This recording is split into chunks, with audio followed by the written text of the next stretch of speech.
Hi, welcome to Write More Light. My name is Sarah. This is a web series hosted by the Midwest Writing Center. In case you're unfamiliar with our web series, it goes one of two ways. I give a little intro, then we dig into a topic. I give a short lesson on something literary, and then give you updates on the Midwest Writing Center, followed by a free write, a prompt for a free write. On other days, I'll interview somebody who is doing something cool in the arts. Today's a lesson day. Our topic today is on form, specifically when a book is something else. Now, I have veered strong into prose and strong beyond that into fiction, but this isn't something that's specific to fiction. I expect that it happens actually a lot more in poetry or hybrid works than it does in fiction. And I want to give that disclaimer. This isn't at all genre specific. Now, when I say a book that is something else, what does that mean? I did not figure out a concise way to explain that point. So hopefully it becomes clear throughout the video. There are, there are, when I say form, I mean the structure of a piece of writing in this moment is what I mean. And there are lots of pieces of writing that take on the structure of something that is not literature. And I think that's really cool. And I think that's something that we don't talk about a whole lot.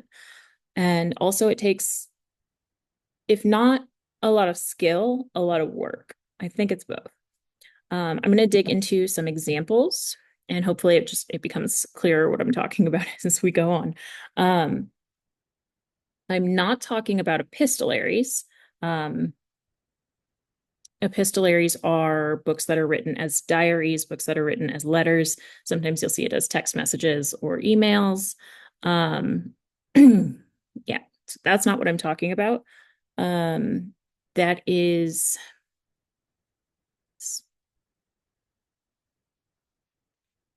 a literary form. And it's I love it. I write epistolary more often than not, but it's still a literary form. And what I'm talking about is things that are not page-based, primarily. There is one that makes me a liar that I have prepared for you, but and I'm also not going too on the nose. Where's my example? So I'm talking about times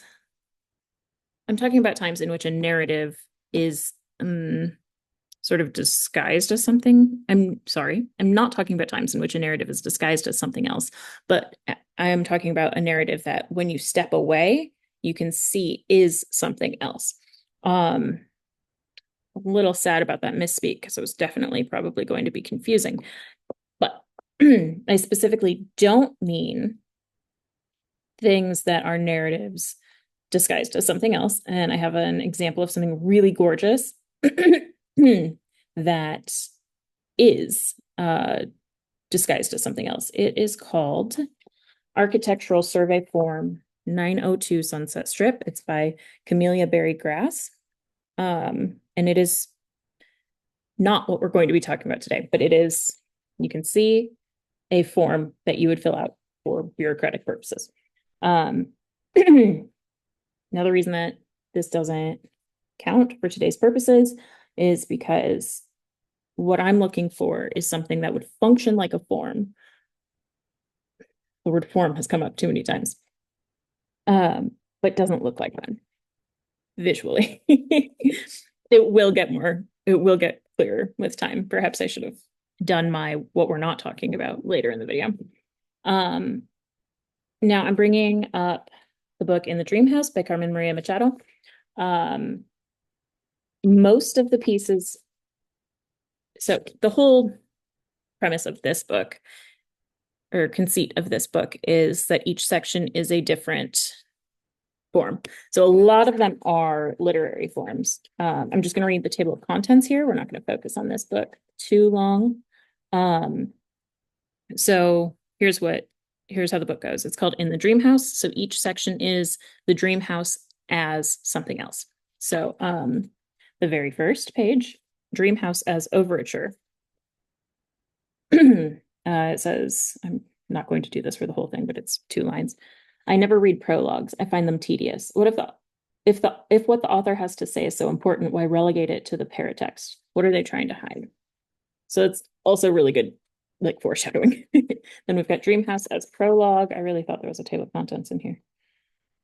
There's not. Sorry, everyone.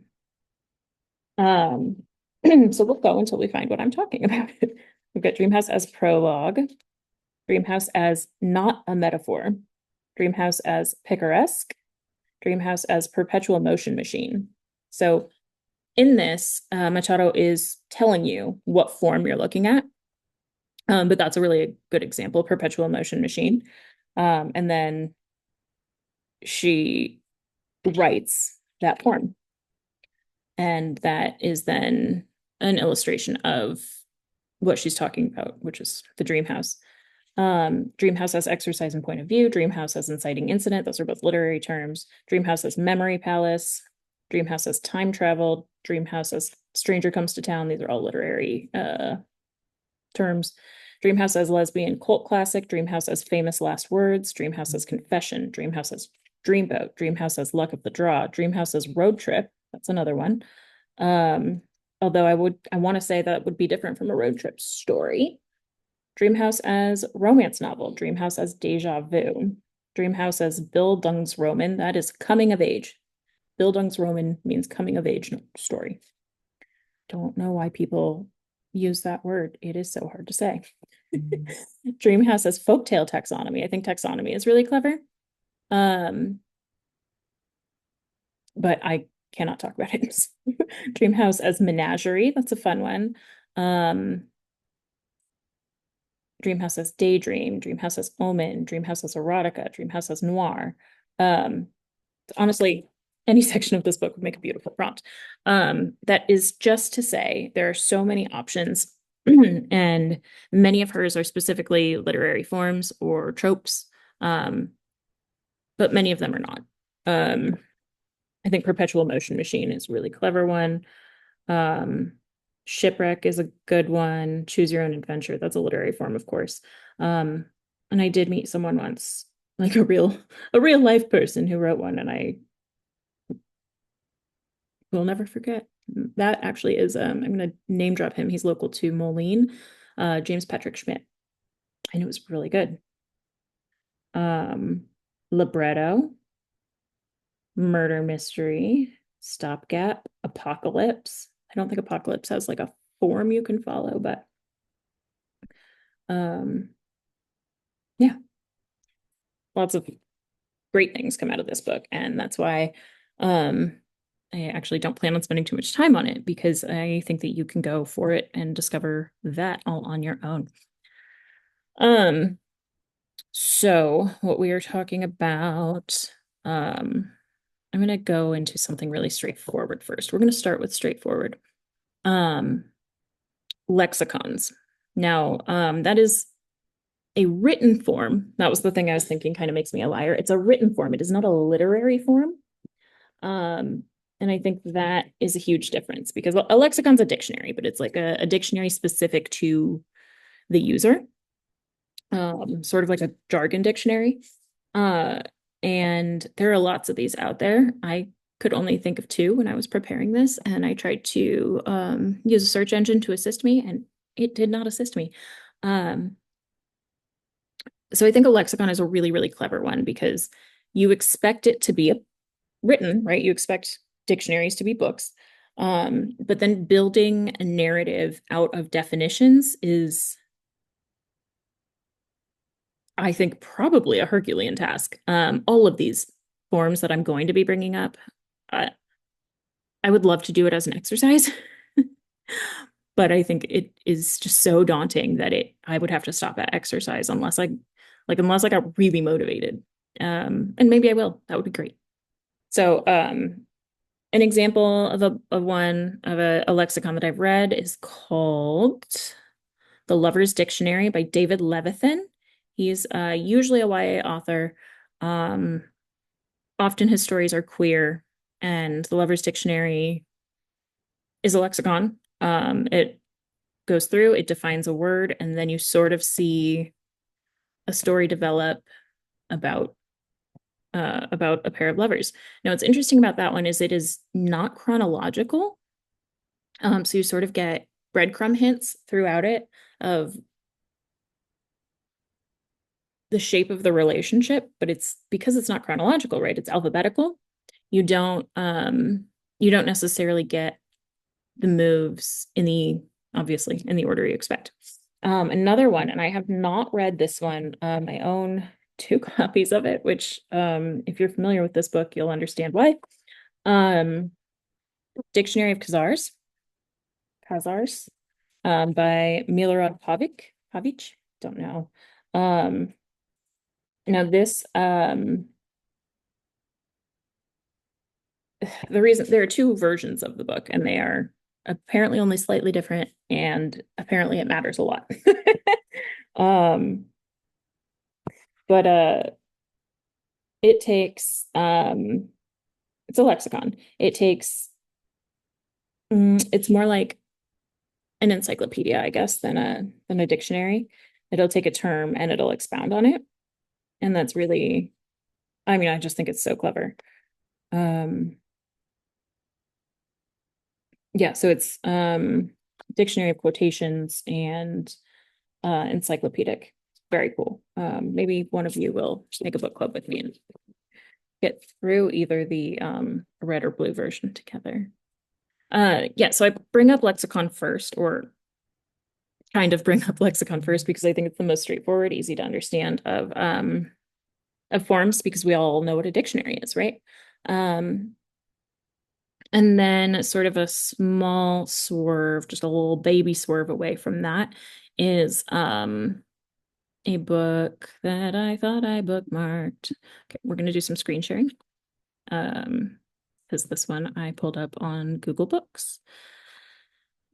This book that I'm about to show you is a book of book reviews. That is not at all what I wanted to show you. There's my desktop friends. Okay, here we go. This is a book of book reviews. It's called A Perfect Vacuum. It's by Stanislaw Lem. Um, so we go here. Now the whole book is by Stanislaw Lem. Okay.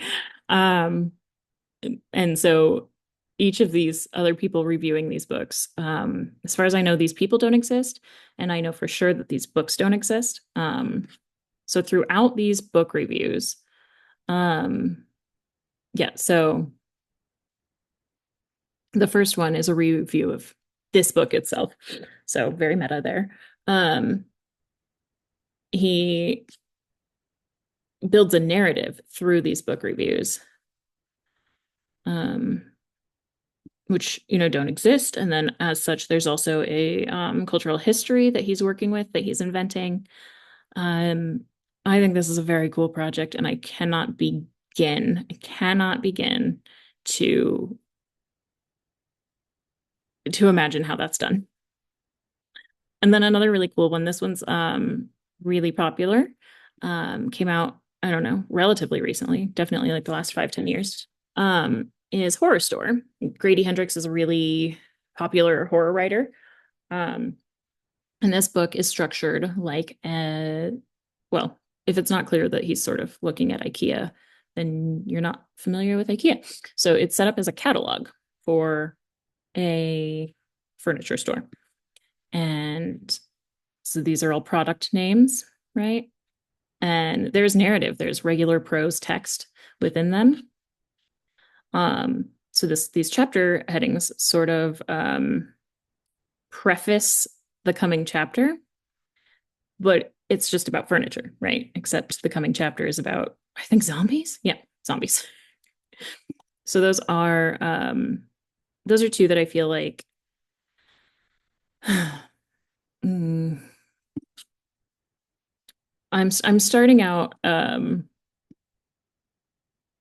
starting out with forms that I think are familiar to us, right? Like we've seen book reviews, we've seen or catalogs, we've seen dictionaries. But as I'm going to go on here, they're going to become a little less straightforward as forms. And that'll sort of illustrate a point for me. I'm going to do one more here that I think is really straightforward. And I also think this might be too on the nose. And like maybe I should have not included it. Like I was thinking about the architectural survey being a little on the nose. But a cookbook. We already know, like with cookbook blogs, recipe blogs, people build a narrative around the recipes. And this is Like Water for Chocolate by Laura Esquivel. Um, in this book, she includes the like instructions in the recipe as part of the narrative. So it's like, while you're kneading the dough, this thing will happen. I haven't read that book in a really long time. But that is something that I particularly like about that is that it is not themed around the recipes. The recipes are part of the narrative. Because we see that a lot, especially with recipes in narratives. Um, it'll be like August is split pea soup, and then it's just a story, and that's cool. I like soup. Um, but the recipe is actually part of the narrative for Like Water for Chocolate. All right, we're gonna get weird now. And weird is where I live. So if I'm super unclear or you think that one of my points is wrong, that's cool. Uh, let me know. I want to engage on these things. So I've got a couple here that fall into similar categories, and I piled them in a really not super useful way because I have a structure to this. Anyway, the next two that we're going to look at are both music. One is an opera and one is an album, like a record. Um, the one that is a record is so much more than that. And it's like very complicated, but also very popular. This book is heavy, very popular book, Visit from the Goon Squad by Jennifer Egan. It has a side A and a side B. It's got I want to say, oh, what's it called? Yeah, it seems like it's got bonus track, something to that effect. Um, but it does a lot of crazy things formally in here. Sorry, I just saw the bookmark. Had questions for myself on it. But it's each piece is essential. It's not standalone. They're not standalone short stories, but they could be standalone short stories like singles on an album. But they connect for a greater narrative, like songs on an album. Um, that said, one of the sections is a slideshow. Jennifer Egan she won the Pulitzer for a reason. Very innovative. Now this one I did not catch on my own and that's a thing. That's a thing here. Some of these are really, really clearly whatever they are, and some of them are not. Like Dictionary of Kazars calls itself a dictionary. Lover's Dictionary calls itself a dictionary. Um, Why We Broke Up does not call itself an opera. I didn't catch on to that. I've seen one opera. I don't know, feel like it's more than a lot of people have seen. And yeah, I would never have known, except I heard the author say it. The author is Daniel Handler. Why We Broke Up is a gorgeous book, full of gorgeous illustrations by Myra Coleman. I recommend just looking at this book because it's so beautiful. She paints them. The illustrations are paintings. But it's an opera. It is structured with it's also epistolary, which is fun. I love a letter. So it's Dear Ed. It's a breakup letter. It's a Dear John. But it is structured as an opera. So we open with a little bit of, I don't want to say denouement. I'm sure there's a word for it when it's at the beginning, like exposition, right? We get some backstory. And then we get to romantic peak, and then we get to some, I don't know, romantic tragedy, and then a dramatic ending. I will say that the ending's not that dramatic. It is a YA book. Those also often have dramatic endings, but I think that Handler probably didn't want to, end with a bunch of people dying or whatever. I don't know how common that is in opera. That's my opera stereotype. But he said that was his intention with this book. Also, there's a project surrounding this book called the Why We Broke Up Project, which you should check out. It's whywebrokeupproject.com, where they ask people to submit breakup stories. It's a beautiful book. I love this book so much. Not just visually, but overall.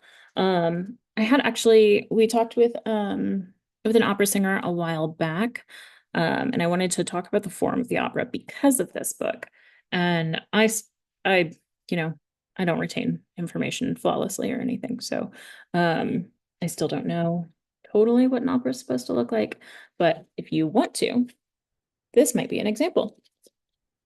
The next category we're going to look at is film/TV/stage. And I've got a ton. It's like 4 that fall under this category. And annoyingly, 2 of them are by the same person. So forgive me for that. I only have the books that I have. I am always reading. I'm trying. First is Unlubricated by Arthur Nersessian. It is formatted like a play. I want to say it's like a traditional tragedy. And I did not at all get that when I read it. I read it as a teenager. But then looking at it recently because I love this book. I realized first that when there's scene setting, there is script. Didn't remember that at all. And then there are scenes and there are acts. And there is a climax between the first act and the second act. And then the resolution happens in a way that sort of ends with like a chorus. It's not a chorus. But you can see them all coming together for the final moments, right? On that note, I want to mention a friend of mine, Laura Dennis. Her book is not yet published, but she actually has a Greek chorus between the sections of her book, which is really cool. That is also based on a play, on a play structure. The next one we have here is so heavy. The Familiar by Mark Danielewski. There's several volumes of books this size that are in this series, and that is what it is meant to be, a series. Now he plays with, wow, these pages are color. He plays with genre a lot. So I'm not going to tell you like any specific details on what genre this book is going to fall into other than fiction. But this series is supposed to be a television show, and there are commercial breaks. There are different formats, because if I recall correctly, he's also playing with different genres of television, which is fun. Yeah, here's a commercial break. Like, again, I honestly can't even imagine trying to pull this off. And he also has multiple books in the series. Yeah. So, TV show with commercial breaks. I want to say this one's supposed to be a sitcom and the next one's like a drama. I don't know that for sure. Then the next 2 we're going to look at are both found footage. One is from MWC Press. Field Notes. Whoop, can't read the cover. Field Notes recovered from the Expedition to Devil's Peak by Laura Ring. We have this categorized as poetry, but it is signed. It is found footage. We're putting together a narrative based on scraps of documentation found from a mountain hike expedition. Then the next one is also Danielewski, House of Leaves. I That's the best way I can put it. It is a lot of things. And one of those things is found footage. So you, as the reader, are putting together the documentation. Same with Laura's book, Field Notes. Um, I feel like time is just zooming past, and um, I'm just watching it. Just gonna keep going. I've got a comic book that is prose. The refrigerator monologues, structured like a superhero comic. It is serial. Like it's connected short stories, right? Each one is based on a comic book character, but legally distinct from. And as such, their stories are also structured like a superhero comic. So you've got a little bit of day in the life setup, and then you've got a big bad coming in, and then we've got to fight the big bad. Um,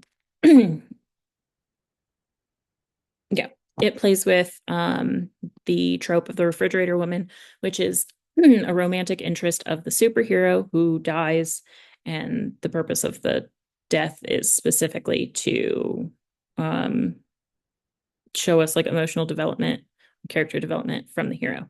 So, and that became a trope, and this is the stories of the dead girlfriends. It's awesome. It is awesome. And it is structured like a comic book, a superhero comic book. Um, this book, Dream Stories by Clara Chow, is architecture. um, the premise is talking with architects about their dream building, and then the book itself is the building. And each floor of the building is designed by a different architect. It is very cool.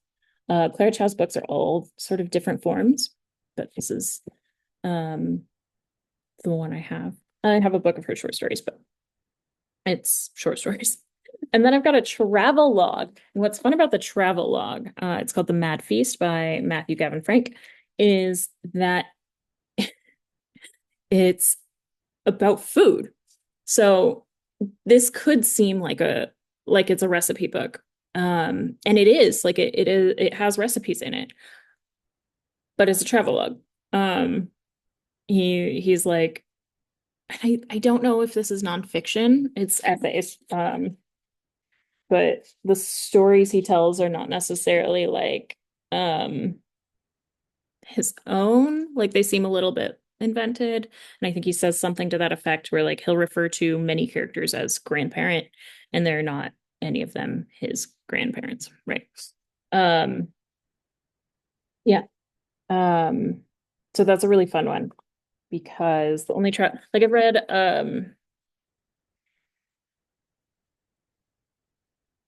read travelogues before. I'm trying to think of the name of Mark Twain's, but Mark Twain has one.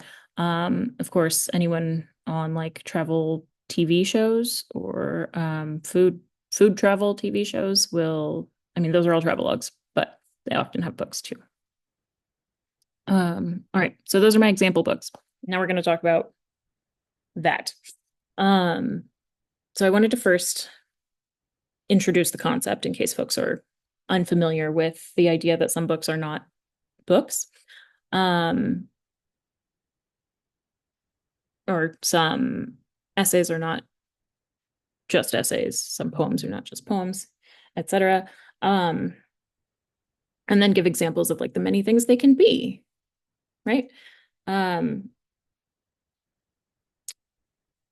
so then I want to talk about a note on execution and formatting of these things. Some of these forms are going to be easy or easier. I don't think any of them are going to be easy. But like an album, if you happen to be writing a bunch of short stories that, exist in the same universe and and you can arrange them in a way that they have like a tonal arc, you're you're halfway there, right? Um, and a cookbook, right? We already have food blogs, like they're they're halfway there. Um, but I think all of them require a good amount of study into the form that we're emulating. So I've read a lot of cookbooks, but I don't feel comfortable saying I know how to write a book that is a cookbook that is not a cookbook. And I've spent a lot of time with lexicons and dictionaries and thesauruses, reference books, but I don't have, any concept of how to build a narrative in those entries, especially because they're almost always alphabetical. I think in order to really do this properly and intentionally, really, really know the form that we're playing with. Just because we are maybe familiar with one, which is good. Like starting with a familiarity is great. Um, but it still will take a lot of like prior planning. Like if you know opera really well and you know like this and this and this and this have to happen in a traditional opera. Again, we're talking about like what these things would look like in their traditional form, not like people singing in an opera style, right? Uh, we still, I think, want to really look at how the inspirational form works. And I would love, love, love, love, love to delve into that with any of these or other ideas. I'll get back to that though. I think something like found footage seems really straightforward. But because we've seen those movies, right? Like Blair Witch Project or like handy cam documentaries. But but you have to know what tone you're going for. I feel like normally they're horror. They certainly don't have to be. You have to really know what tone you're going for and where and when information needs to be on the page and where and when information should be cut to keep that tone and to keep audience attention. So I think that that also is one that like it looks straightforward, but absolutely is not. Those two elements of like cutting or keeping or elaborating, I must either take a lot of prior planning or a lot of editing. And, a lot of editing is, I just think, par for the course. Lexicons, I think I already said this, I think would be really difficult because of the alphabet and building a narrative around one. I don't think it has to be chronological, and I don't think it has to be alphabetical, but you still really have to know what you're doing to pull off a narrative in that way. And maybe it's non-narrative. Maybe it's like, oh gosh, what is that book everybody loves? Dictionary of Obscure Sorrows is not narrative. And it is beloved and interesting and cool. And it's a lexicon. TV shows I think are really interesting, but I think they're really ambitious. There's obviously lots of different kinds of shows, and what I think would be really fun, and this is for someone else, take this idea, is like an old school sitcom. I think it's like a 3-camera sitcom, playing with that form. So you get, 22 minutes of laughs, and the problem can't be so big because it has to be solved in 22 minutes. And I don't know, maybe we only get 2 different sets where things happen because the sets are built. Oh, that'd be really cool. Yeah, so this is just like a really fresh, messy intro to the topic being this book is something else. This book is really a whatever it is. But I would really love to delve into any of these, all of these, each of these, and get into the nitty-gritty of how this book was created. If any of these particularly speak to you or particularly intrigue you, let me know. And we'll do it. I might do it anyway, but it'll take a lot more time if I'm the only motivation. There's a couple of these books that I have not read that I'm really excited to read. So maybe I'll read them as a really serious study because someone out there in internet land was excited about it. That'll be it for today. Things that are coming up at the Midwest Writing Center. Hope you're excited. Let's see, today is Tuesday, November 12th. What we've got coming up tonight, probably anybody coming tonight is not going to see this in time, is our online youth workshop. So young writers 15 to 19 are welcome to join us for it's a supportive environment. We open with a writing exercise and then go to workshopping. Workshopping means critique in this context. So we'll lay out guidelines. It'll be pretty straightforward, pretty fun. It's always really fun. We will work to give you the feedback that supports you and helps you in your writing. Feel like you're able to make progress on the things you want to make progress with. That's the most important part. And also it's for youth. So you don't have to explain anything to adults or like feel awkward about anything because I'm the adult in the room. Then what else do we have going on? We've got Writer Studio this Saturday, 11 o'clock to 1 p.m. That is also a workshop group. That one is for any age. One group meets in person at the Midwest Writing Center. That is the ground floor at the Rock Island Public Library downtown branch. And the other group meets online. That is here on Zoom, not on YouTube. Both of those, again, our goals in workshopping one another are to support your goals as a writer. Next Monday, the 18th, is Application Boot Camp. That is a Zoom workshop.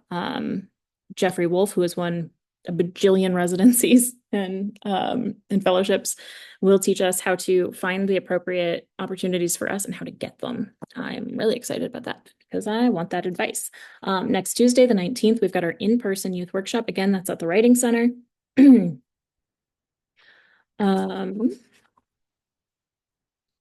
know, I'll give us one more update, which is December 7th is our next Spectra. Sorry, Ren's tired of talking. Our next edition of the Spectra reading series, headlining Jacob Sands, and we will have our friends at Narratives QC will provide us with another free writing class at 6 p.m. Then at 7 p.m. we'll have an open mic. At 8 o'clock, some readers from Narratives QC will perform, and then Jacob Sands.